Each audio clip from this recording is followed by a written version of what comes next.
You cannot begin to imagine in how many ways the world is the opposite of what you have been taught to believe.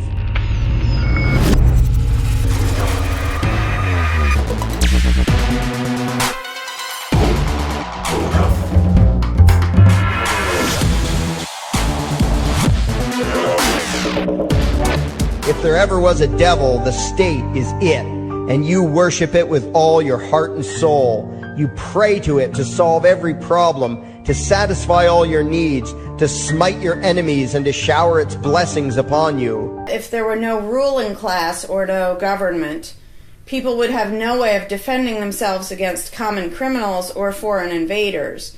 Again, this is simply not true.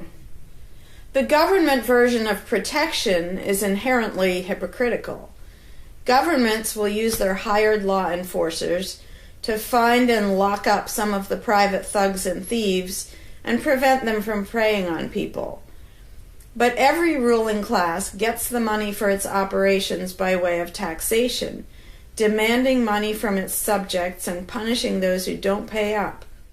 Oddly, every ruling class insists that it needs to be able to forcibly control and extort money from people in this way in order to protect them from private criminals who might try to forcibly control and extort them. In contrast, if there is no government, people do not lose their inherent right to defend themselves from violence or to defend what they have from those who would take it. Every person has this right, and they also have the right to organize and cooperate with each other to exercise that right. Organizing for mutual defense does not require any government-granted laws or authority. No one wants to be attacked or defrauded, and everyone wants to feel safe. Often claim that if there wasn't a government, then smaller private gangs would spring up to enslave and rob people. Organized crime gangs exist along with government, and most people do not understand the dynamics between them and how government enriches and empowers organized crime while appearing to fight it. Black markets enrich organized crime, and money allows them to buy government protection. There's no reason to think they would do as well in an environment of freedom, where they would have fewer ways to make money and would be up against both individual and organized armed citizens. A criminal gang that's recognized as such has far less power than a gang whose aggression is perceived to be legitimate and proper. And that's the gang we call government. When thuggery is called law enforcement, and thievery is called taxation, and self-defense is called crime and terrorism, then even the widespread ownership of firearms can't do much to stop the aggression. Discouraging nasty people from hurting others does not require special authority, only the ability to use defensive force.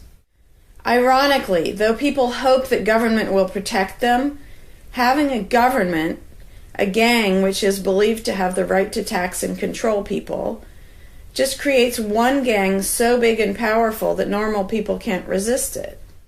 In short, to create a huge gang and then give it societal permission to control and extort people with the hope that this gang will prevent theft and thuggery is simply a self-contradictory idea. But that's what government always is. Jesus taught nonviolence and told you to love your neighbor, but the state encourages you to vote for people who will use the violence of government to butt into every aspect of everyone else's life. Which do you believe? To those about to stone a woman who had committed adultery, Jesus said, "Let him who is without sin cast the first stone." But the state says it's perfectly fine to lock someone up if they do something you find distasteful, such as prostitution. Which do you believe? The Christian God says, "Thou shalt not covet," but coveting is the lifeblood of the beast that is the state. You are taught to resent, despise, and hate anyone who has anything you don't have. You clamor for the state to tear other people down, steal their property, and give it to you. And you call that fairness. The Bible calls it coveting and stealing. You're all members of the most evil, insane, destructive cult in history. You worship what Nietzsche called the coldest of all cold monsters, and you hate those of us who don't.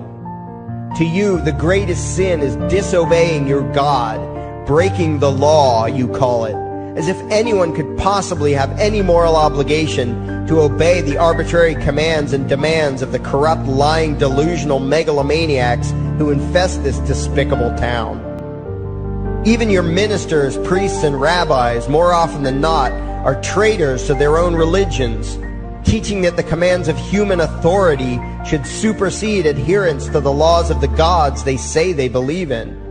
Several years ago, I heard one pompous evangelical jackass in particular pontificating on the radio that anyone who disobeys the civil authority, be it a king or any other government, is engaging in rebellion against God. Those were the exact words he used. What if the government is doing something wrong? Well, this salesman for Satan opined, that is the business of those in government, and you are still obligated to obey. Everywhere you turn, be it the state or the church, the media or the schools, you are taught one thing above all else, the virtue of subjugating yourselves to mortals who claim to have the right to rule you, who bowed low, faces in the dirt, with a feeling of unworthiness and humility when in the presence of whatever narcissist had declared himself to be their rightful lord and master.